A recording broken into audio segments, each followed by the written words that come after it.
Ligue Île-de-France souhaite mettre en lumière les personnes qui agissent au quotidien, sur le terrain, mais également pour le développement de notre sport.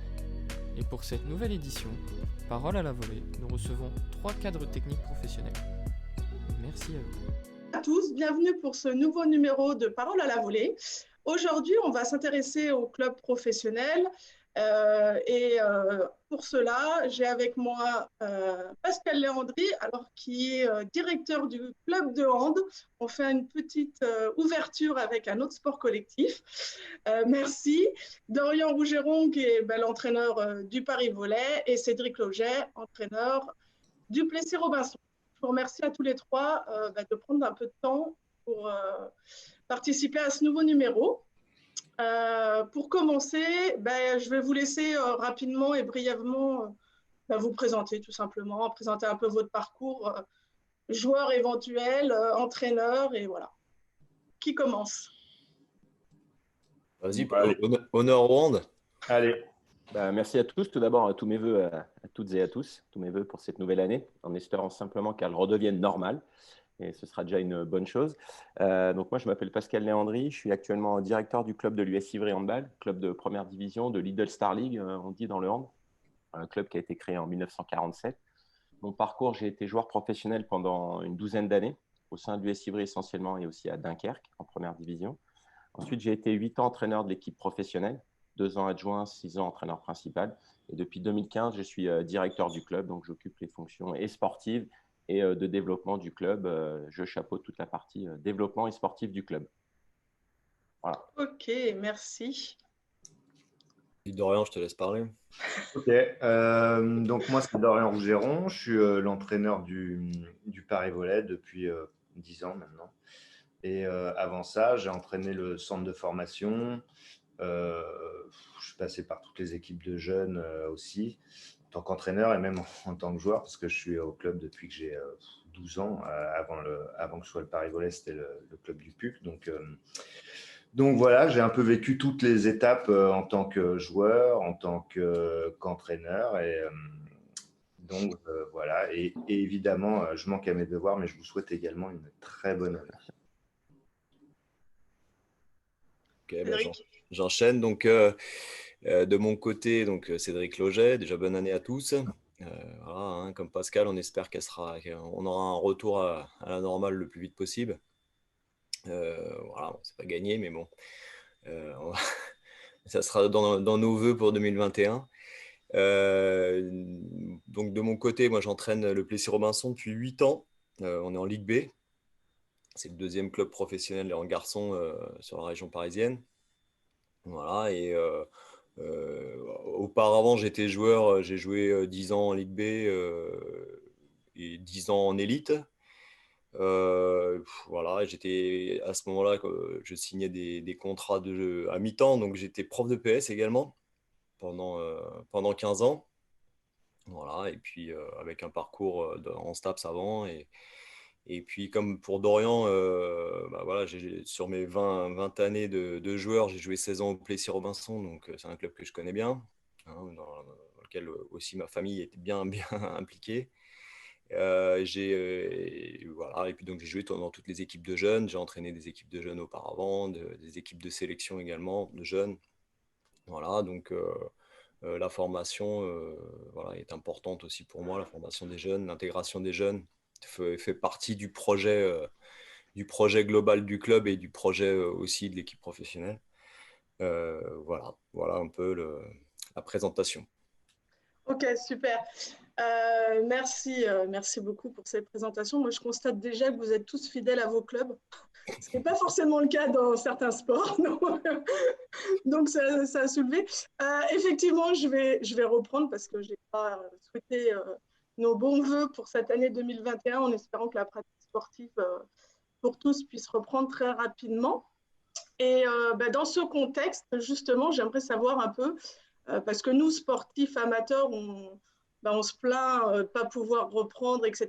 Mais je suis persuadée qu'il y a plein de contraintes pour les professionnels et j'aimerais justement que vous nous fassiez un peu partager ces contraintes que vous pouvez rencontrer au quotidien dans votre fonction d'entraîneur ou de directeur. de me permettre d'enchaîner à nouveau. Nous, les contraintes, la Ligue professionnelle, depuis le mois de mars, planche sur des protocoles Covid. Alors, la difficulté, c'est que constamment, ça évolue au gré des nouvelles informations. On a un test chaque semaine Covid. En début de saison, le protocole Covid prévoyait que si 11 joueurs pro étaient valides, donc ça veut dire qu'ils n'avaient pas le Covid, c'est-à-dire blessés, c'était valide, valide au sens non Covid du terme, l'équipe pouvait jouer. Donc voilà, et au fur et à mesure, il y a eu quelques soucis. Il y a eu un match Nîmes-Chambéry où ils ont multiplié des Covid et beaucoup de blessures, donc ils se sont déplacés à 7 ou 8. Donc la Ligue a changé le protocole. Elle a dit maintenant, à partir de 2 cas de Covid dans le club, les matchs sont reportés. On peut demander le report, donc on peut le demander. Par exemple, si vous jouez le PSG, est-ce que vous avez envie de reporter le match parce que quoi qu'il se passe, C'est compliqué. le pourcentage de victoire est peu élevé. Mais en tout cas, on peut demander le report, et comme ça jusqu'au mois de décembre. Donc, c'est test toutes les semaines, PCR, et puis plutôt valide à 72 heures. Donc, au mois de septembre, il y a eu quelques clubs qui ont eu des difficultés quand il y a eu les tests Covid. Il y a eu un afflux de tests Covid, donc on n'arrivait pas à les fournir. Voilà, et ils ont rajouté aussi qu'au mois de décembre, dès l'instant où on avait fait 10 matchs de championnat, on pouvait reporter les matchs à domicile à partir de la 10e journée pour éviter les huis clos qui sont surtout des huis clos économiques. Donc voilà, tout un tas de protocoles, de contraintes.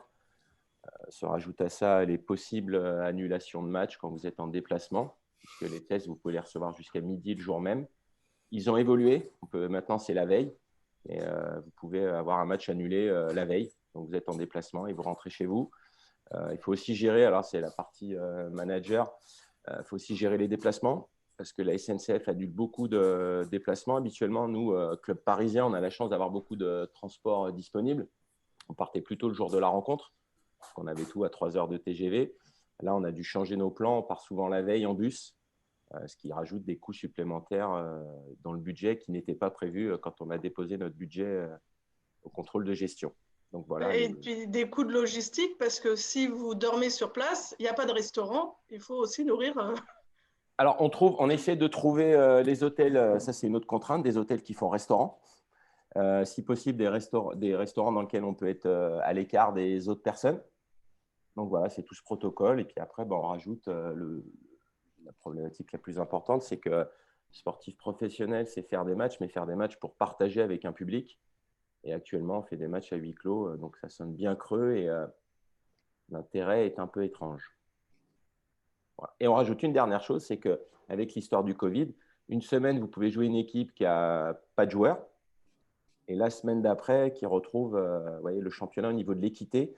C'est un problème parce qu'avec le Covid, les équipes sont complètement bouleversées, les matchs sont complètement bouleversés. Ils ont changé la règle, on peut jouer maintenant à moins de 48 heures pour pouvoir enchaîner les matchs. Donc, cette logique compétitive génère quand même pas mal d'inéquité ou d'inégalité entre les équipes et en fonction du moment où vous jouez votre match. Ok. Pour le volley, on en est où? On est un peu dans la même situation. Alors, c'est un peu différent d'un point de vue réglementaire pour participer aux rencontres. Nous, le règlement, c'est pour pouvoir reporter un match, il faut 3 cas de Covid ou les 2 passeurs. Donc, règlement un peu étrange, mais on revient, je vais reparler du même problème d'équité sportive. C'est vrai qu'on peut avoir on ne joue pas tous contre les mêmes équipes, du coup.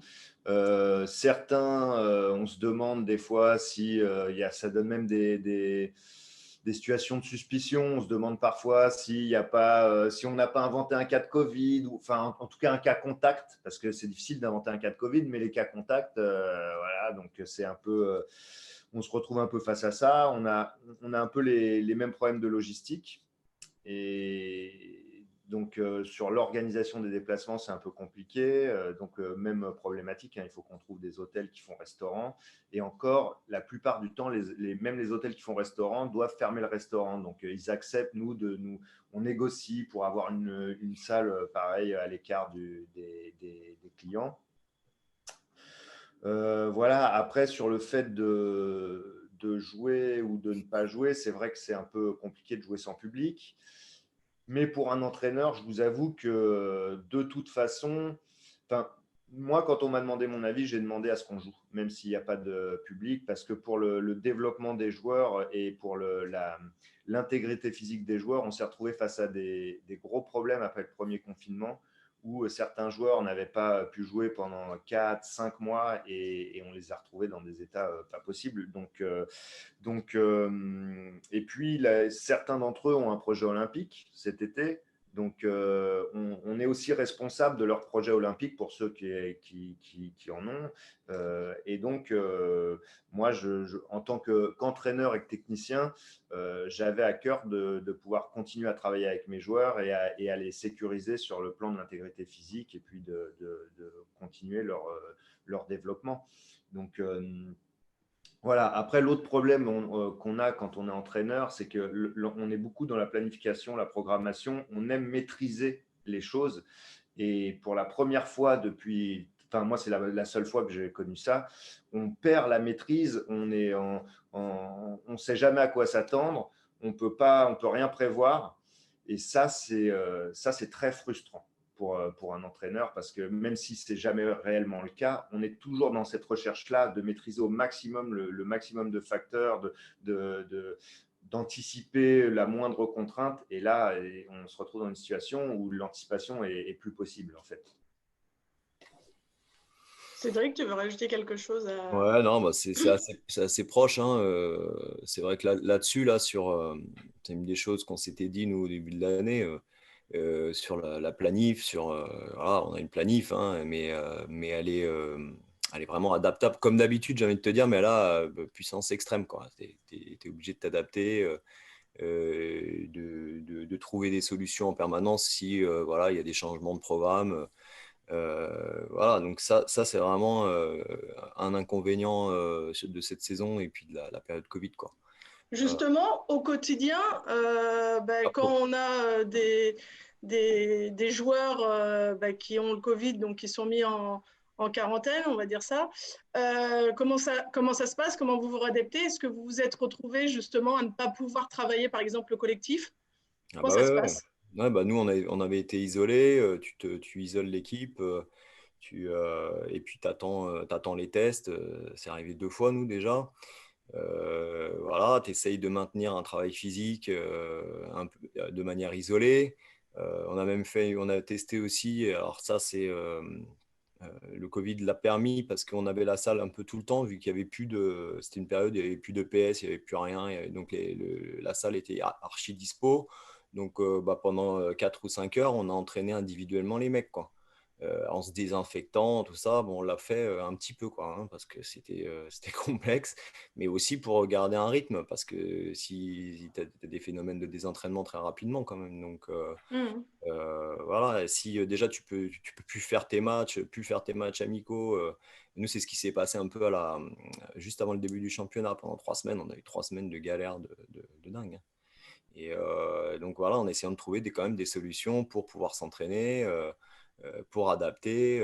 On a la chance, nous, dans le monde professionnel, de pouvoir s'entraîner. Et c'est une vraie chance par rapport au monde amateur. Moi, c'est un truc que je dis aux gars, hein, faut qu'on en soit conscient, les gars, comme on a cette chance-là, tu vois, de pouvoir s'entraîner, de pouvoir continuer voilà, à travailler et puis à progresser, parce qu'on a aussi des jeunes comme Dorian. Et puis là-dessus, je vais enchaîner un peu comme Dorian, c'est-à-dire que moi, j'avais vraiment envie aussi que le championnat, qu'on puisse jouer malgré le fait qu'il n'y ait pas de spectateurs, etc. Et que ça a une saveur. On aime tous la compète, on aime tous un peu l'adrénaline du match avec tout ce que c'est là, tout l'encadrement. Et là, bon, on l'a pas, quoi, hein, mais voilà, mais par contre, on a quand même des athlètes qui continuent à s'entraîner, on a quand même des jeunes qui continuent à progresser, et puis le jour où ça va revenir, ils seront prêts pour enchaîner. Si on fait rien, là c'est compliqué, quoi. Là c'est compliqué, on l'a vu après le confinement, 6 mois d'arrêt. Bon, là tu perds du temps, voilà. Et là au moins même si c'est pas le top, au moins on continue quand même à avancer, quoi. Voilà. Et on a la chance, par rapport au monde amateur, nous au club, on a comme beaucoup de clubs, hein, on a quand même beaucoup d'équipes amateurs aussi. Euh, Putain, ils rongent leurs freins, quoi, hein. Voilà. Et puis faut s'entretenir après, parce que là le retour des équipes N3, N2, voilà. Alors nous, elles sont composées de pas mal de jeunes. qui eux, les moins de 18 peuvent continuer à peu près à s'entraîner, tout ça. Ceux qui sont rattachés à l'équipe pro, ils peuvent continuer à s'entraîner, mais il y en a quand même quelques-uns qui ne peuvent pas. Et ben, le moment où ils vont revenir, il va falloir être hyper vigilant sur la réathlétisation, voilà, sur le retour à la pratique, quoi. Ouais, moi, je partage complètement. C'est vrai il faut qu'à chaque fois, on mesure la chance qu'on a. Après, le retour à l'entraînement, en fait, permet aux joueurs de sortir de cette période un peu anxiogène. Malheureusement, toutes les semaines, on fait un test qui nous rappelle qu'on est dans une période un peu étrange et qu'on risque d'être contaminé, en plus avec toutes les infos qui circulent. Nous, par exemple, quand il y a deux cas de Covid, toute l'équipe est à l'arrêt 7 jours. Après, on peut reprendre à J+8. Par contre, les Covid, ils ne peuvent pas reprendre avant J+16 en faisant des tests cardiaques poussés. Donc, c'est vrai que c'est toute cette maîtrise qu'on n'a plus. Pour donner un exemple, on devait jouer Montpellier un samedi. Le vendredi, on a appris qu'il ne pouvait pas se déplacer. Donc, toute la semaine qui était prévue, et derrière, il y avait une semaine internationale. On a fait une semaine normale d'entraînement pour préparer un match qui n'a pas lieu. Et ensuite, tu as une semaine internationale où tu n'as pas de match. Donc, toute cette planif fait que peut-être que si tu avais su que tu avais 15 jours sans match, tu aurais fait un peu de travail physique, un peu de travail différent. Et hop, ça plonge. Et donc, c'est tous ces rythmes qui sont difficiles à gérer, même si c'est vrai que nous, on a la chance de pouvoir s'entraîner. Donc, c'est ce qu'on dit aux joueurs. Nous aussi, il faudra qu'on s'adapte constamment. C'est-à-dire qu'à tout moment, on jouera, on ne jouera pas. Un coup, c'est le vendredi, un coup, on reporte un match le mardi, un coup, on se déplace en bus, un coup, on se déplace comme on peut, mais il faudra jouer et réussir quand même à faire des choses. C'est pour ça que la logique compétitive, nous, on pense qu'il faut la revoir parce qu'en fait, il faut retrouver le plaisir de jouer. Et après, on verra parce que c'est déjà suffisamment anxiogène. Donc, il y a le rythme des matchs et il y a l'adaptation des joueurs, l'adaptation de la structure aussi. Il faut constamment s'adapter. Nous, par exemple, on a eu le match de Dunkerque. Toute la structure d'organisation était qu'à contact. Donc, pour la Sécu, il faut mettre tout le monde off. Donc, il a fallu organiser le match. Alors, ça va, on n'avait pas de public. Donc, organiser le match un peu à l'ancienne, façon match amical. Mais c'était un match de championnat. Après, il y a aussi les risques de blessures. Parce qu'on a quand même eu toute une période d'inactivité. C'est un peu comme si on avait tous nos joueurs qui s'étaient fait les croisés. Et d'un coup, ils redémarrent, il faut redémarrer à fond et reprendre le rythme de la compétition. En plus, avec les contacts, l'intensité, moi, je constate qu'on a un peu plus de blessures. Et pour info, nous, on a fait, à la reprise, au mois de juillet, on a fait un atelier Covid, post-Covid. Alors, on pensait qu'au mois de septembre, on allait être sorti du Covid. Donc, malheureusement, on en parle encore, mais on a fait un atelier un peu de débriefing psychologique pour voir comment chacun avait vécu le Covid, parce que vivre la période de confinement dans un petit appart d'étudiants ou en famille dans une maison, ce n'est pas la même chose et on n'en sort pas tous indemnes psychologiquement. Donc, voilà, adaptation et l'entraînement permet de sortir de cette période anxiogène et de retrouver au moins la passion et le plaisir d'être ensemble. Là où d'autres, ça je rejoins les amateurs, malheureusement pour eux, je crois qu'ils ne verront pas le bout du tunnel avant un bout de temps et ça, c'est bien dommage. C'est bien dommage parce que l'amateur, c'est quand même ce qui va permettre après de devenir pour une partie professionnelle. Donc là, on va avoir un grand vide à un moment donné. Là, en termes de progression, nous aussi, notre projet est beaucoup basé sur les jeunes. Nous, 70% de notre effectif est formé au club. Donc, c'est sûr que les moins de 18 peuvent s'entraîner, mais ils ont des cycles. Premier confinement, ils ont arrêté l'entraînement. Après, ils ont repris. Après, arrêt. Après, reprise. Pour une progression de jeunes et des clubs comme les nôtres qui misent beaucoup sur la jeunesse, là, on est en train d'avoir beaucoup de jeunes qu'on va perdre pour la pratique dans leur progression pour peut-être des potentiels. Mais au-delà des potentiels, nous, on constate que là, certains jeunes, les moins de 18 ont pu reprendre. Alors, on a une équipe championnat de France, une équipe en région. On a beaucoup de pertes des joueurs en région. C'est-à-dire que là, d'un coup, là où d'habitude ils sont 15, ils ont repris, là, ils sont 5 à l'entraînement. C'est-à-dire que d'un coup, ils ont perdu le rythme de la pratique. Plus la perte de licenciés, plus tout ça. Alors, on ne parle même pas des seniors. On a des équipes 3-4 et une équipe senior filles qui évolue en national. Là, carrément, ils n'ont pas eu de pratique de l'année. Donc, il faut reprendre, retrouver le plaisir, avoir envie de rejouer. Et là, en fait, le sport, malheureusement, je crois que le ministre avait dit que ce n'était pas une priorité, mais on va le payer pendant des années de retrouver des licenciés heureux de venir pratiquer leur sport. Et puis après, là, actuellement, s'ils reprennent, il faudra faire attention aux blessures. Parce que même chez les moins de 13, on a des blessures qu'on n'avait pas avant. Et pourtant, on a essayé de réathlétiser, mais voilà. Ça prend du temps, après. Ouais, ça va prendre du temps et c'est à ça que je pense qu'il faut que les clubs et les structures travaillent avec les fédés et les ligues. C'est comment on va retrouver le sens de l'activité, comment on va faire refidéliser des jeunes licenciés et comment ces générations-là qui sont potentielles 17, 18, 20 ans, qui ont eu des pratiques hachées, et on sait que la progression, ça passe par un volume d'entraînement. Mm. Comment on va les rattacher? Alors nous, c'est pareil, on a réussi à ce que le centre de formation continue à s'entraîner parce qu'il est rattaché au groupe pro. Ouais, Un peu comme en ça. volet, il me semble aussi qu'une Ouais. Ah, c'est partie ça, des ouais. centres de formation. Mais bon, ça fait pas tout le monde et ça fait pas. Ah bah, Non, ça fait pas tout le monde, mais nous, il y a certains centres de formation, ils ne peuvent pas s'entraîner. Les villes ont dit non, vous vous entraînez pas. Nous, notre ville, D'accord. ont accepté, ils ont dit oui, votre projet, c'est avec les jeunes. Donc forcément, ils sont assimilés au groupe pro, donc vous venez, on a plus de facilité d'avoir les gymnases, mais il manque toujours ce partage et on a hâte de repartager avec tout le monde. alors nous, le protocole en volley, il est quand même beaucoup moins lourd que celui du hand, là. Dorian aussi, on peut le constater. Ça ne nous a pas empêché d'avoir quand même beaucoup de cas au début. Mais quand même, on peut constater qu'actuellement, il y a quand même moins de matchs reportés et en Ligue B, on n'en a pas eu tant que ça finalement, que par exemple au mois de octobre-novembre, notamment en Liga où il y en a eu beaucoup.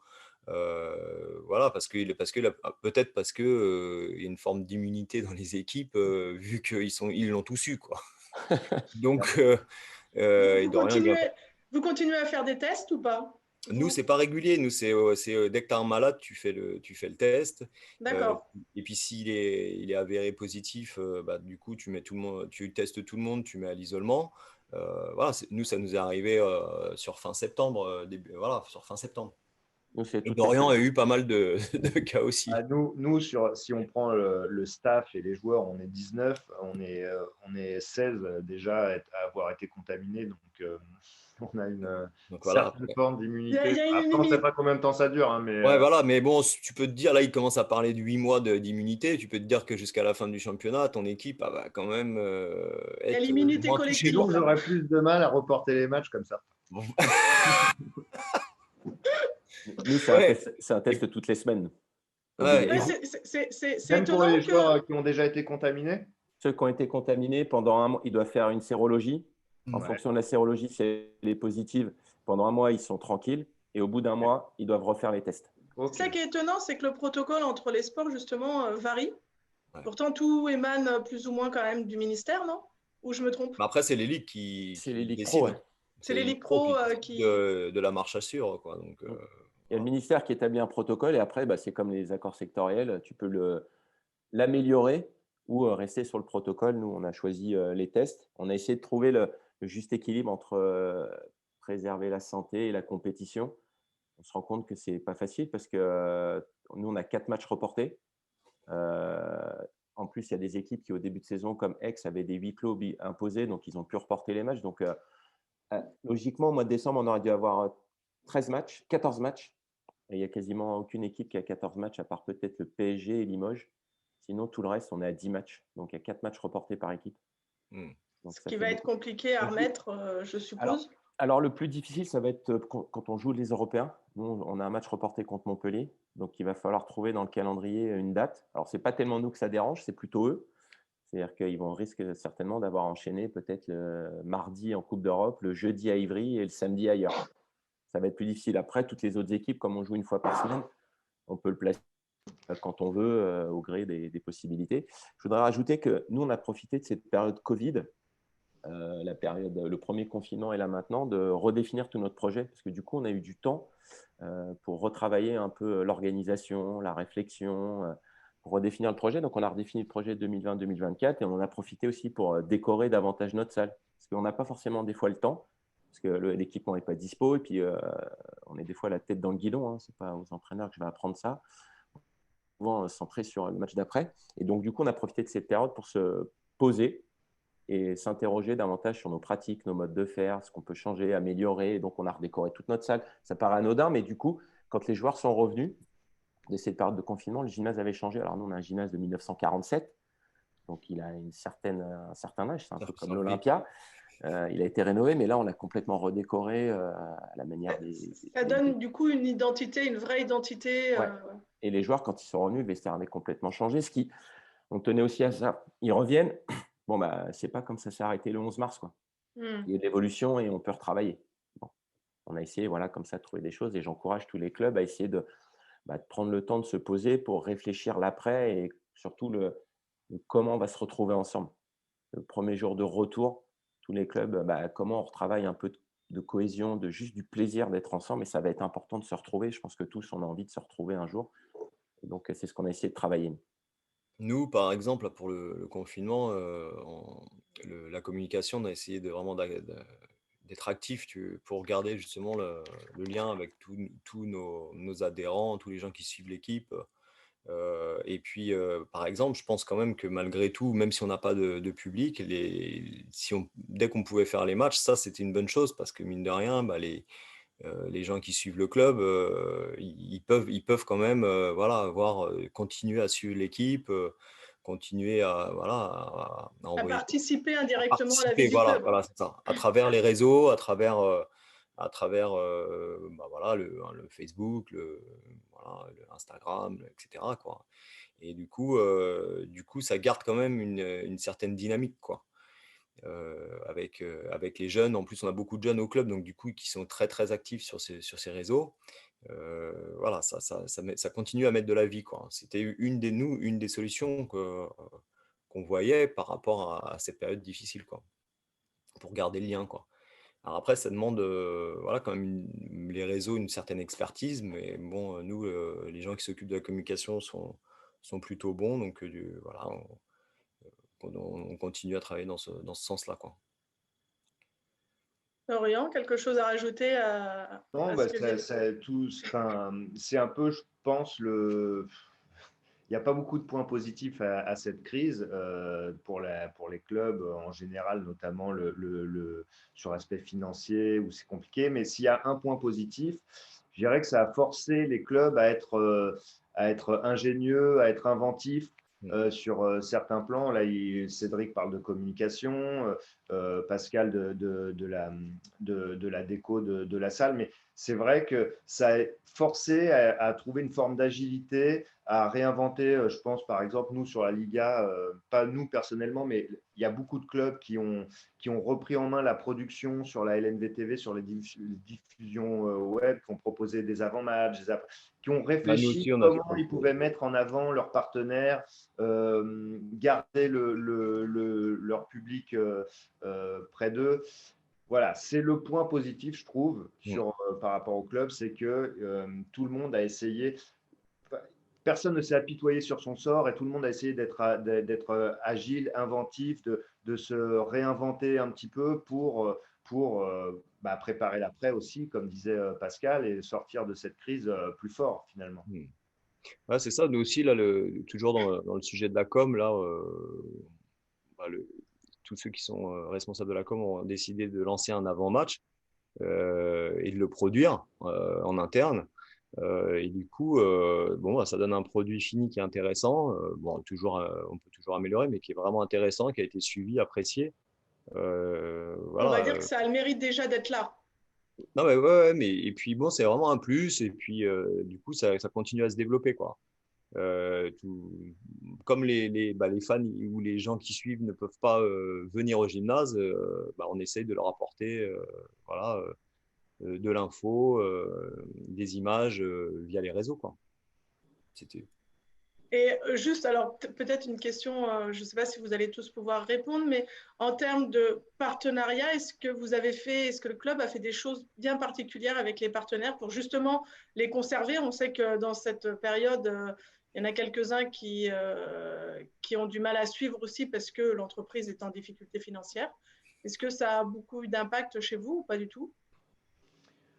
Euh, Je sors un peu. Oui, bah, ça a forcément un peu d'impact à mon avis. Bah, après, le volley, par rapport à d'autres sports, on a la chance d'avoir quand même une grosse partie de subventionnée. Donc ça, voilà, ça nous aide un peu. Mais ouais, je pense, nous, on a fait des choses, par exemple, avec un partenaire qui travaille dans l'hôtellerie et dont ses salariés avaient du mal à poursuivre une forme d'activité physique et qui en avait besoin.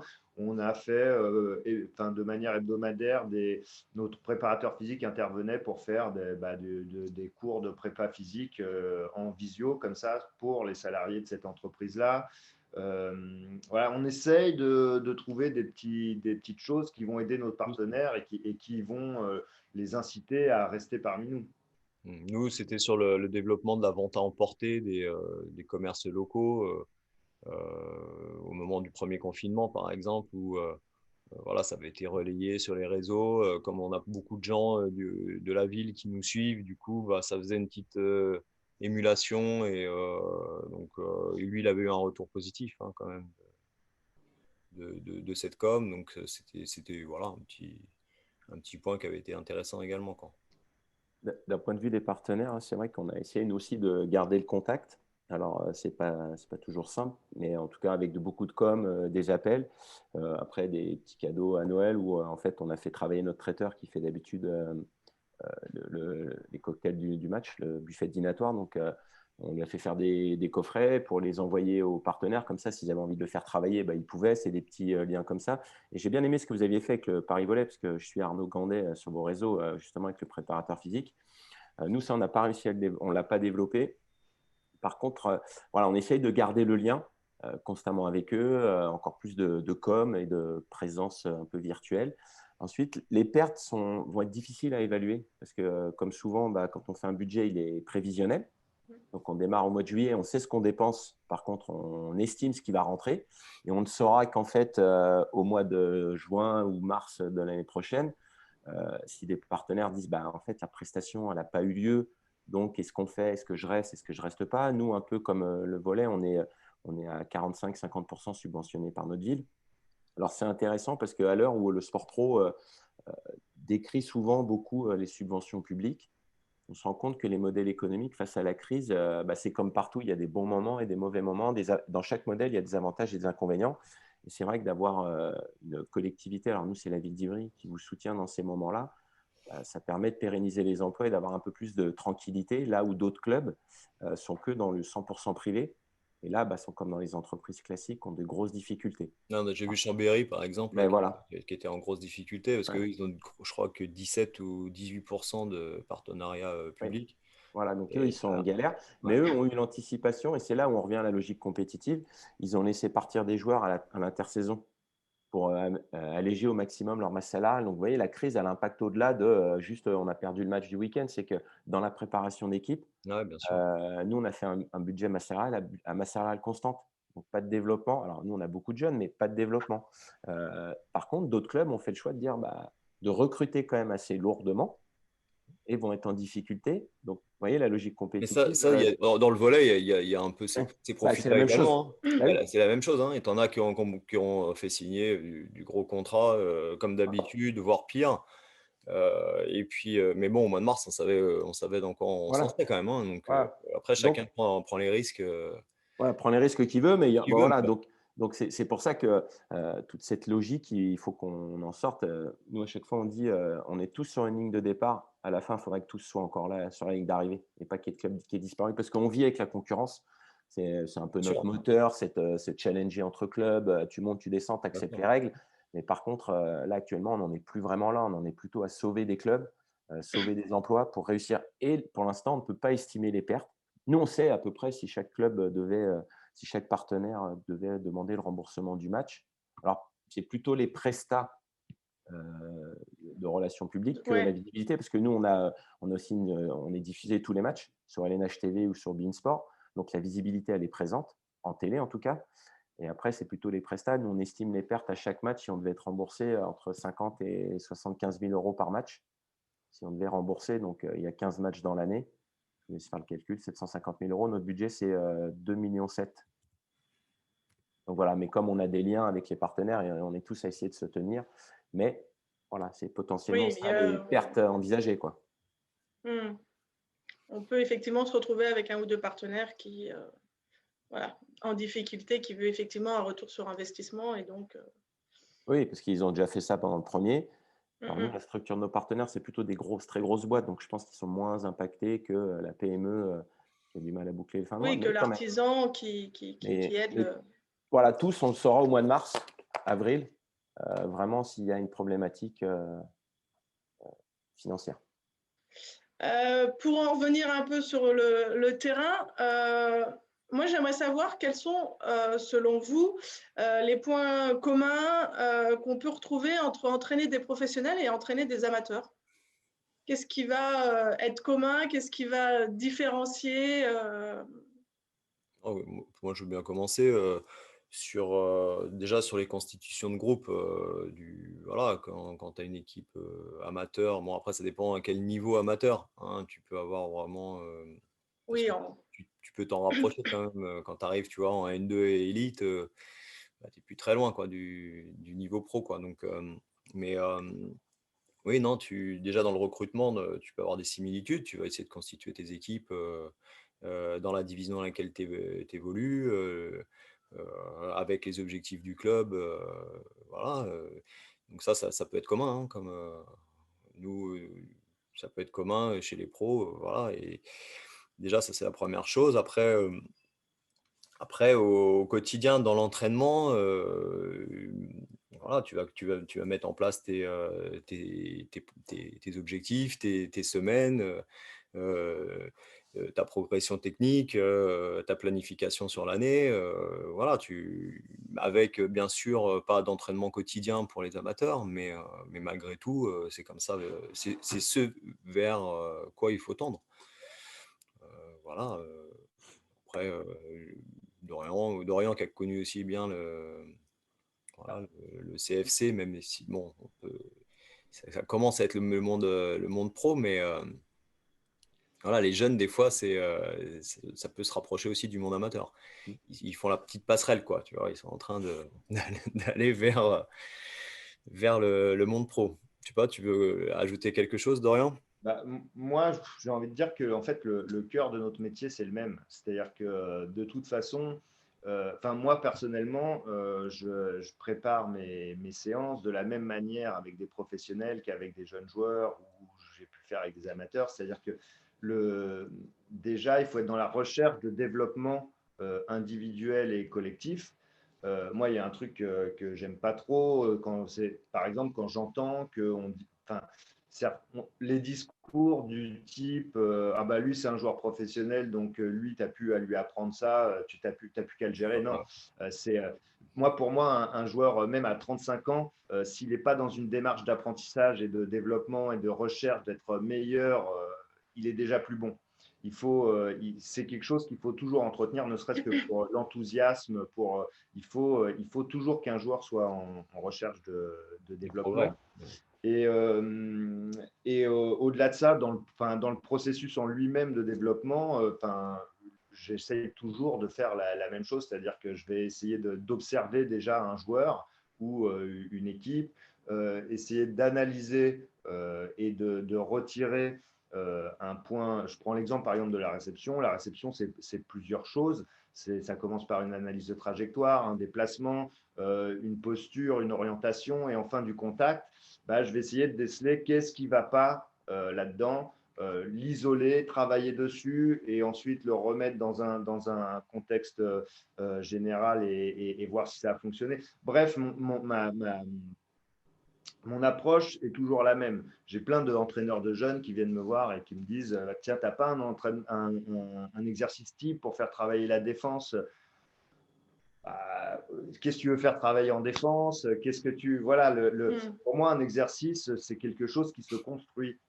Voilà. Et donc, que ce soit avec des pros ou avec des jeunes, c'est toujours la même démarche, en fait. Dans la démarche de création et l'ingénierie des entraînements, on doit être là-dedans. On doit donner du sens et savoir pourquoi, à quoi sert cet exercice, comment je l'ai construit, quel est son objectif, mais pas prendre un exercice de quelqu'un. Voilà, donc dans la démarche, et même le coaching, c'est le même. On se retrouve à devoir coacher des individualités, des humains. On va avoir toujours la gestion de crise, gestion de conflit, essayer d'améliorer le potentiel de son joueur, même sur le plan mental. Bref, le cœur du métier, c'est le même finalement. Donc évidemment, après, plus on monte de niveau, à des niveaux différents, je dirais que les facteurs de performance peuvent différer un petit peu. Évidemment, plus le niveau et la division est basse, plus, par exemple, je dis n'importe quoi, plus les facteurs techniques et la maîtrise des fondamentaux techniques vont vous permettre de gagner. Et plus on va monter de niveau, plus on va être sur la stabilité émotionnelle, ce genre de choses. Parce que, sur l'aspect tactique aussi. oui, l'aspect tactique, mais en fait, mais plus aussi la gestion des émotions. Nous, le volley, on est dans un sport de technique. Oui, bien sûr. On a besoin d'être très stable émotionnellement à haut niveau pour performer. Et voilà, donc ça va différer un petit peu, mais encore une fois, le cœur du métier et comment la recherche, le développement des joueurs et des équipes, c'est à peu près le même processus finalement. Ouais, moi, je vous rejoins tous les deux. Moi, je rajouterais, en fait, entraîner une équipe pro ou une équipe amateur, il n'y a pas de différence et on prépare une séance avec des objectifs et des ambitions sur chaque séance. Ce qui va différer, c'est les moyens qu'on a à disposition, la disponibilité des joueurs. Les pros, c'est leur métier, ils sont là, on peut les entraîner 2 fois par jour, là où peut-être une équipe amateur, c'est 3 fois par semaine en sortant du boulot. Par contre, il y a un point commun, c'est qu'on doit conserver la passion. On dit souvent à nos jeunes joueurs qui vont devenir pros, au moment où vous signez votre contrat pro, n'oubliez pas qu'il n'y a pas si longtemps que ça, vous aviez 15 ans et le seul truc qui vous éclatait, c'était de venir avec vos potes pour vous éclater sur un terrain de hand. Alors oui, il y avait cette pression de la performance, et encore nous chez les jeunes, ce n'est pas l'objectif de performance, c'est l'objectif de progression, mais ce n'est pas parce qu'on devient pro qu'on est quelqu'un de différent. Il faut garder cette passion, et encore plus quand on est pro, puisqu'on va le faire 2 fois par jour. Pas juste une fois comme ça pour s'amuser, 2 fois par jour. Donc conserver cette passion, et je pense qu'on soit pro ou amateur, on a tous la passion du handball ou du volley, enfin, ou du sport qu'on pratique. Après, il y a des similitudes, c'est la création de collectifs et comment on a un sport co, comment on génère une bonne entente, ce n'est pas le terme, mais une cohésion d'équipe propre à réussir ensemble des objectifs, qui soient de performer ou de réussir quelque chose. Et après, en tant qu'entraîneur, moi, je sais que quand j'entraînais des jeunes, parce que j'ai aussi un parcours STAPS, des jeunes ou après les pros, de l'exigence et de la bienveillance. On vient avec on a envie d'obtenir des choses et on essaie de trouver les solutions pour obtenir la progression du joueur. Alors, je rejoins ce que tu disais, Dorian, sur la maîtrise des fondamentaux. Je crois qu'il ne faut jamais oublier, et notamment quand on entraîne des amateurs, des fois on veut survoler. Et il vaut mieux prendre du temps sur les fondamentaux. C'est souvent ce qui fait la différence pour le haut niveau. Et donc, ce qui fera aussi la différence dans la pratique, dans la performance. Si on maîtrise bien les fondamentaux, on est à l'abri de tout. Donc, je crois qu'un entraîneur amateur, un entraîneur pro, s'ils sont là-dedans, c'est les mêmes trucs. Après, c'est la disponibilité et les moyens qu'on a à disposition qui font un peu la différence pour pouvoir réussir. Après, quand on est pro, il y a aussi le fait qu'on a des professionnels qui sont là peut-être longtemps, comme certains d'entre nous, ou de passage dans une équipe et qu'il faut réussir à ce qu'ils performent pendant la période où ils sont sous contrat. Voilà. Ils sont dans l'équipe. Ouais. Et moi, je vais terminer donc par vous poser une petite question. C'est quels sont parce que pareil que pour être professionnel, les places sont chères. Quels seraient les conseils ou le conseil que vous pourriez donner à des entraîneurs qui nous regardent et qui souhaiteraient s'orienter vers le haut niveau, entraîner vers le haut niveau? Comment on peut… Est-ce qu'il y a, c'est peut-être un peu simpliste ce que je vais dire, mais un chemin pour y arriver ou il y a une petite part de chance aussi? Alors, moi, je vais rebondir sur ce que disait Pascal par rapport aux joueurs, mais je pense que c'est pareil pour un entraîneur. C'est hyper important de garder la passion et pas de tomber dans une forme de lassitude, d'être blasé, de faire les choses mécaniquement. Parce que la première, enfin pour moi, la première qualité de l'entraîneur, ça va être sa capacité de travail. Et si la passion, ça permet de faire en sorte que on n'ait pas l'impression que ce soit un travail justement et qu'on fasse les choses beaucoup plus facilement. Voilà. Et donc, un entraîneur, il va avoir besoin aussi de se remettre en question, de se réinventer, d'aller échanger avec les autres, d'aller voir ce qui se passe ailleurs, vraiment de s'imprégner de différentes cultures.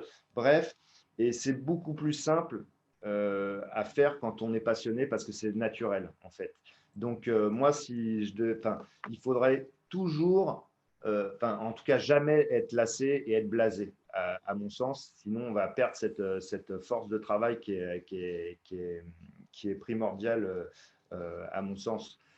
Après, un parcours, oui, peut-être qu'il faut de la chance. Moi, je ne sais pas. Comme je disais, il faut s'enrichir d'expériences et des autres aussi. Peut-être commencer à essayer de trouver des stages pour aller voir comment les gens fonctionnent, peut-être essayer dans un premier temps de trouver un boulot d'adjoint et après justement… Oui, se prendre aussi un peu voilà, prendre aussi un peu en main pour et pas il faut avoir peur en fait. Non mais c'est exactement. ça, c'est pas avoir peur. Parfois, certains entraîneurs ont aussi peur de, en se disant, bah, j'ai peut-être pas les compétences. Est-ce que je peux aller leur demander si je peux assister aux entraînements, si je peux. Il y a peut-être cette peur Oui, aussi. oui, bah enfin, moi personnellement, par exemple, j'ai encore un étudiant qui m'a demandé un stage. Je refuse jamais un stage. Euh, à partir du moment où c'est pas, ça ne vient pas parasiter le travail de mon équipe, Bien sûr. j'ai aucune raison de refuser ça. Et voilà, et encore une fois, je pense que la clé, c'est de réussir à travailler et de faire confiance après à son. C'est pas forcément une question de capacité, mais quand on travaille et que le processus de enfin d'entraînement et qu'on lui fait confiance, après, les résultats viennent et c'est comme ça qu'on crée une crédibilité finalement, parce que pour un entraîneur qui commencerait, il pourrait se dire ah, mais si on ne me connaît pas, j'ai pas de statut, je ne suis pas un ancien joueur pro, qui va me faire confiance. Pour ça que peut-être dans un premier temps, un boulot d'adjoint, Ouais. montrer ce qu'on est capable de faire, sa capacité de travail et avoir des résultats de voilà. Moi, j'ai commencé comme ça avant d'être pro, avant d'être l'entraîneur pro, j'étais l'adjoint de l'entraîneur de l'équipe première.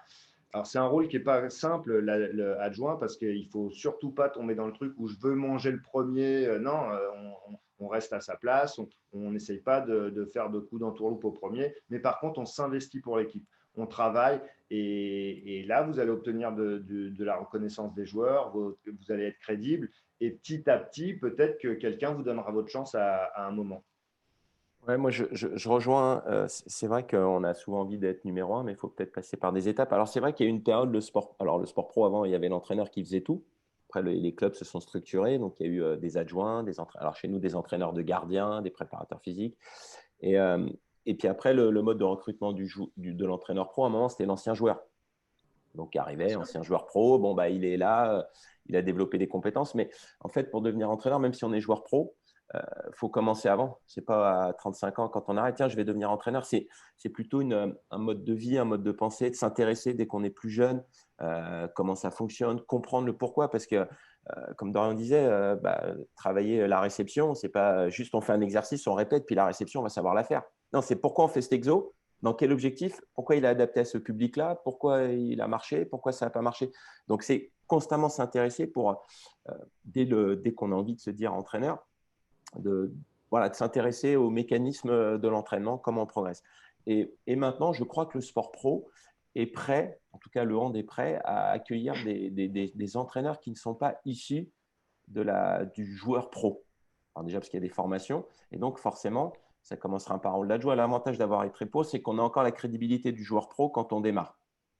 Mais après, ça va s'estomper. Si vous êtes incompétent, rapidement, ça va s'estomper. Hein. Oui, parce que c'est pas parce qu'on est ancien Non. joueur professionnel qu'on Mais va être non. bon entraîneur et Mais non, inversement. parce que la différence, c'est quand on est joueur, on fait ce qu'on nous demande. Quand on est entraîneur, on fait faire. Donc d'un coup, c'est pas la même chose. C'est pas ah ben moi je faisais ça, ça marchait. Ah oui non, là maintenant il faut le faire. C'est quelqu'un d'autre qui va le faire à ta place. Toi tu vas organiser pour qu'il soit en condition de réussir. Donc je crois que le sport pro est prêt à accueillir des personnes qui ne seraient pas issues de joueurs professionnels. Par contre, il faut travailler les compétences. Et il y a plein de métiers. L'entraîneur, c'est pas que le numéro un. Ça peut être analyste vidéo. Ça se développe de plus en plus et ça devient. C'est ces détails qui vont faire la différence. L'entraîneur des gardiens pour chez nous. L'entraîneur adjoint, il y a plein de choses qu'on peut développer et qui sont des portes d'entrée. Et je pense qu'on peut autant s'épanouir en tant qu'entraîneur numéro un qu'entraîneur adjoint. Un exemple, Claude Onesta a très bien réussi avec l'équipe de France. Il avait un adjoint qui était une pointure. Vous voyez, et donc, du coup, c'est la complémentarité. Et je rejoins, quand on est adjoint, il faut avoir envie d'apprendre, progresser, mais on est là pour être au service du projet, du collectif. Et après, si un jour on passe numéro un, c'est bien. Et la dernière chose, c'est les footeux ont plus de facilité, les anciens joueurs pro, parce qu'ils sont millionnaires, d'aller prendre des années sabbatiques, puis aller un coup à gauche, à droite, dans toute l'Europe, dans tout le monde, pour voir les fonctionnements. Mais je crois que chaque entraîneur qui a envie d'en faire son métier, il faut qu'il aille dans différentes structures, voir comment ça fonctionne, poser des questions. Et je crois que nos clubs, les 3 clubs représentés, sont des clubs qui sont plutôt ouverts à l'échange, au partage. Et c'est ça, il ne faut pas avoir peur de dire est-ce que je peux venir voir la séance? Mais ce n'est pas venir voir la séance pour voir la séance, en fait, c'est échanger après. Le pourquoi. Ah, j'ai repéré ça. Pourquoi tu as fait ça? Pourquoi tu as agi comme ça? Pour comprendre.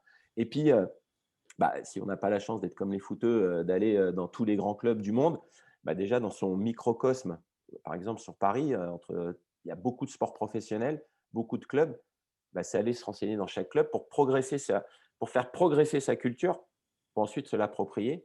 Il ne s'agit pas de faire du Dorian ou du Cédric ou du Pascal d'avant. Non, c'est voilà, j'ai compris comment ils font, voilà ce que je peux adapter. Et moi, je m'enrichis, je progresse parce que là, je rejoins un entraîneur, ça doit constamment chercher à évoluer, comprendre, sans se flageller non plus, mais continuer à comprendre comment ça évolue. L'entraîneur des années 80, ce n'est pas l'entraîneur de 2020. Il y a eu des changements, rien que dans la relation aux joueurs. Ce n'est pas la même chose. Avant, c'était marche ou crève. Maintenant, faut convaincre un peu plus, il faut être un peu plus dans la bienveillance. Là où avant, c'était… De sens, ouais. Voilà, il faut donner du sens. Mais voilà, il faut être dans l'échange et l'envie d'apprendre. Ouais, non, ça correspond bien là. Moi, je rejoins un peu la passion là. On fait un métier déjà où on est passionné, je pense, pour la plupart. Et ça te permet de pas compter les heures. T'as pas l'impression que tu travailles, comme disait Dorian tout à l'heure. Et puis après, c'est réfléchir sur comment je vais améliorer ceci, comment je vais améliorer cela, euh, d'aller voir un peu ce qui se fait, ce que vous disiez, à droite, à gauche, dans les grosses structures si possible. Là, les parcours de la Fédé de formation incitent ça parce qu'il y a des stages à faire avec les équipes nationales ou avec à l'étranger ou voilà. Alors dans la mesure du possible. Et ça renvoie un petit peu au réseau. C'est vrai que le réseau il est important quand même dans ce métier. Donc c'est peut-être aussi pour ça que quand il y a des anciens joueurs pro, il y a un peu plus de facilité parce que tu connais beaucoup de monde. Voilà, si tu t'es pas trop issu du monde de joueurs professionnels, tu es un peu obligé de quand même essayer d'élargir ton réseau, tu vois. Donc il faut être ouvert, faut aller au devant des gens. Le réseau pour moi, il fait quand même partie du métier pour aussi t'enrichir aussi parce que comme vous disiez tout à l'heure, pour moi, d'aller voir à droite, à gauche ce qui se fait au Brésil, ce qui se fait aux États-Unis, ce qui se fait, parce que nous, c'est des grosses nations, mais ce qui se fait chez les Russes, dans certains secteurs. Et puis, il y a des choses qui vont te parler, d'autres qui vont pas te parler, et toi, tu te construis, tu vois, petit à petit, tu vas voilà, te développer. Et cette recherche-là, faut jamais la perdre, quoi. Voilà. Et comme disait Dorian, avec la passion, tu fais ça, Avec plaisir. avec plaisir, sans compter, tu vois. Voilà. Et tu bosses sans t'en rendre compte, tu vois. Voilà. Donc après, pour les parcours, pour essayer d'intégrer le monde professionnel, ouais, ça peut être pour quelqu'un qui aspire à devenir entraîneur professionnel. Ça peut être en intégrant peut-être les sélections, d'abord les sélections de jeunes, puis peut-être un petit peu quand on est plus jeune. Nous, il y a certains pays, par exemple en Italie, je sais que ça arrive un peu en France, mais en Italie, ils vont très jeunes se destiner à une carrière d'entraîneur. Et donc, du coup, tu as des entraîneurs qui grimpent les échelons comme ça, parce que déjà à 25 ans, ils ont déjà fait pas mal de bouteilles. Et nous, comme pour le hand, ça a été longtemps plutôt des joueurs pros qui arrivaient à 35 ans en fin de carrière, arrivaient derrière au, euh, À dans l'entraînement. l'entraînement professionnel. À l'entraînement. Pardon. Et donc là, je pense que quand même, c'est un petit peu en train de changer. Il y a des ouvertures sur ça. Et peut-être qu'en étant adjoint, comme vous disiez, après, dans une structure professionnelle, là aussi, le volet se structure. Donc, les staffs grossissent. Là où il y a 10 ans, moi, je veux bien pas se placer pour en parler. Où nous, au club, aujourd'hui, j'ai quand même un adjoint. On est quand même deux, voire trois à bosser. Euh, Avant que j'arrive, il n'y a jamais eu qu'un seul entraîneur qui faisait tout, hein. Voilà. Ce qui est effectivement, maintenant, comme le disait Pascal, avec toute la partie statistique et autres, tout Voilà. seul, l'entraîneur, il ne peut plus, quoi. Enfin, après, Non, là, sinon, voilà. Ouais. tu Non, dors ça plus. devient Là, c'est les du joueurs, 24 sur 24. les joueurs pros deviennent de plus en plus exigeants, donc il faut être de plus en plus précis. Ouais, Ça ouais. fera la différence. Après, il y a aussi, faut garder la passion de la transmission et de l'échange quand on est entraîneur. Et si on a envie de devenir entraîneur pro, on peut intégrer. Nous, on a 2 entraîneurs qui sont passés par les moins 18 de chez nous, qui ont entraîné les moins 18 championnats de France. Évidemment, entraîner une équipe professionnelle, c'est une histoire aussi d'opportunité. Il y a 16 clubs pro, même s'il y a des staffs de 3-4, ça fait que 48 places. Donc, mais ils n'ont pas trouvé chez nous parce que les places étaient prises. Il y en a un qui va peut-être entraîner les filles de Brest, qui est un gros club féminin. Donc, il y a des possibilités. Par contre, on prend des expériences. Puis après, ça peut être, Petit à petit, on va voilà. chercher ailleurs et puis on retourne, on revient, on se Ça peut développe. être dans les centres de formation aussi. Par contre, je partage que ça peut être dans les centres de formation, mais par contre, moi, le conseil que je donnerais à chaque entraîneur, le centre de formation, ce n'est pas un sous-produit pour devenir entraîneur d'une équipe professionnelle. Nous, c'est au même niveau, l'entraîneur du centre et l'entraîneur Et de nous pro. aussi, hein. Nous, Voilà, c'est les mêmes niveaux d'exigence, de voilà. diplôme, de tout ça. Hein. Oui, il ne faut pas le prendre comme quelque chose de… Non, ce n'est pas le sous-produit, ce n'est pas voilà, c'est pas un l'antichambre. sous-produit. Ouais. Ce n'est pas l'antichambre pour devenir entraîneur de l'équipe professionnelle parce que c'est entraîner un centre de formation avec toutes les contraintes qu'on a tous. C'est différent, c'est des jeunes joueurs étudiants, c'est comment on les développe pour aller vers l'exigence du monde professionnel. Donc nous, c'est au même niveau hiérarchique. Ils ne sont pas un en dessous de l'autre, ils sont au même niveau. Parce que en plus chez nous, et j'imagine que chez vous aussi, la formation, c'est important, mais ce n'est pas un sous-produit. Alors des fois, il y a des entraîneurs de centre. Quand l'entraîneur est peut-être limogé, il récupère l'équipe parce que c'est une organisation interne qui permet d'eux. Mais voilà, ce n'est pas un sous-produit, ce n'est pas l'antichambre. Ce n'est pas comme les joueurs. Les joueurs, l'antichambre, c'est le centre de formation. L'entraîneur du centre, c'est quelqu'un de précis et qui a un rôle important. Il ne faut pas le voir en disant je fais centre, après je fais… C'est des métiers pas différents parce que ça reste de l'entraînement.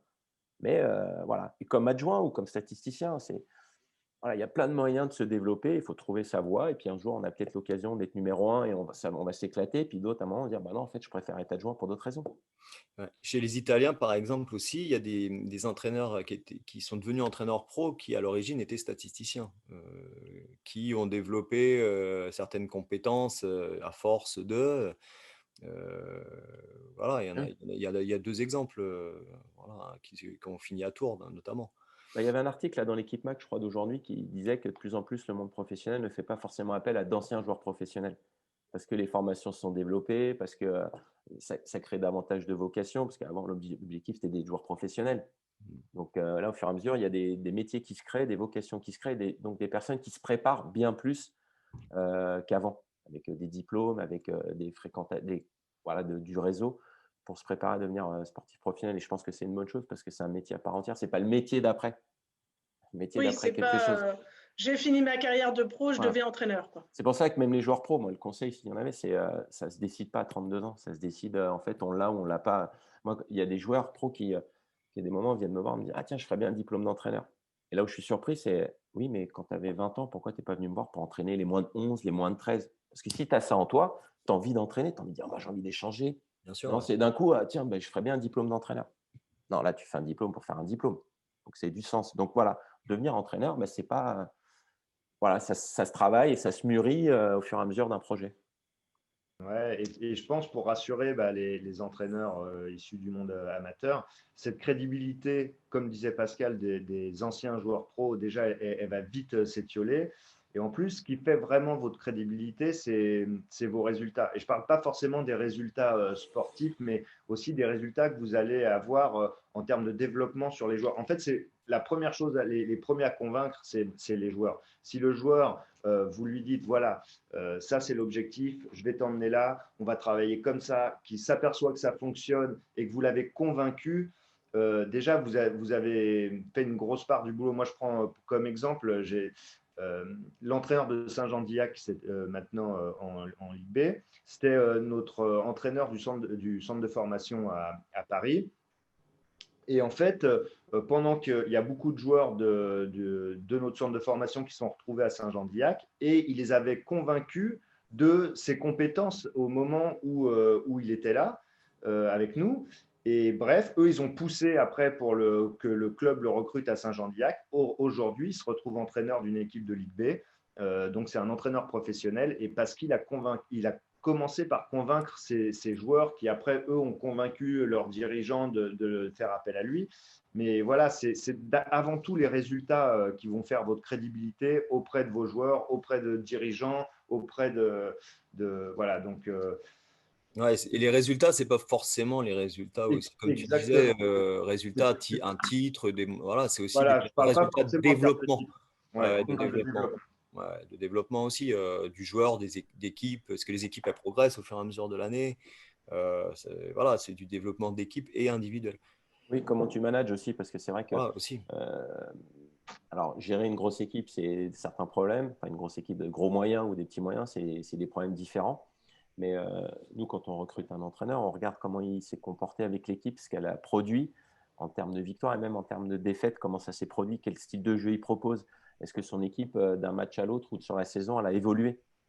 Et d'un coup, ça peut donner l'envie de dire, ah bah là, j'ai vu, ça peut correspondre à notre profil d'équipe, une équipe jeune, il est capable de les développer, donc on va le prendre. Et on sait que les résultats, au départ, tout le monde a envie de gagner.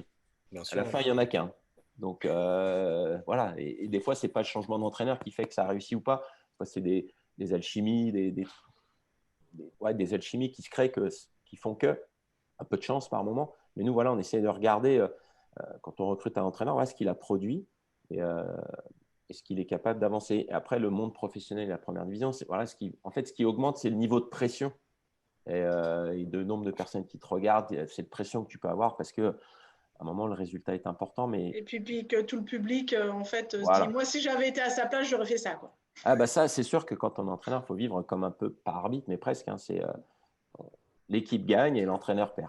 Bon, faut vivre avec, hein, parce que évidemment, quand on fait un mauvais choix, parce qu'on l'a voulu et qu'on n'a pas envie de gagner le match, donc on s'est dit, tiens, je vais faire jouer celui-là plutôt qu'un autre, parce que voilà, j'avais envie de perdre aujourd'hui, donc je me suis dit, c'est plus sympa, quoi. Ça, par contre, il faut vivre avec. Moi, j'avais discuté avec l'entraîneur du Barça à Hollande, qui lui ne lisait pas les réseaux, ni la presse. Parce qu'il dit non, sinon ça influence complètement mon jugement. Alors, vous imaginez le Barça, parce que nous, c'est plus petit, cette pression qu'il doit avoir. Mais voilà, il faut savoir aussi se blinder et voilà. Faut créer son identité et continuer à faire progresser son équipe et ça ouvrira des portes parce que les clubs professionnels sont attentifs aussi à ce qui se passe ailleurs et ont des antennes sur les entraîneurs. Voilà, Ce qui se passe dans les divisions inférieures et autres. Oui. Et c'est marrant parce que moi, face à ce besoin de résultat, la première saison où j'ai entraîné, il y a un truc qui m'a sauvé. La première saison où j'ai entraîné, on était, je crois, 12e sur 14 à la fin des matchs allés. C'était déjà, j'avais hésité à prendre le poste. Enfin bon, c'était un enfer. J'étais dans une machine à laver. Et à la fin de cette phase allée, ce que je me suis dit, moi, je me suis dit, bah, finalement, je ne suis pas responsable des résultats, mais je suis responsable du processus de développement de mon équipe. Donc, je vais m'attacher à ça. Et donc, je me suis dit, bah, je vais développer les joueurs, je vais développer l'équipe et les résultats viendront parce que moi, je suis responsable de ça finalement et ça suivra. Et ça m'a sauvé parce que du coup, on a fait une phase allée, je crois qu'on était la deuxième meilleure équipe sur les phases retour. On s'est qualifié en play-off. Voilà, donc des fois, là on parlait de résultats, mais il faut des résultats en termes de ce que l'on produit, pas forcément en termes de titres.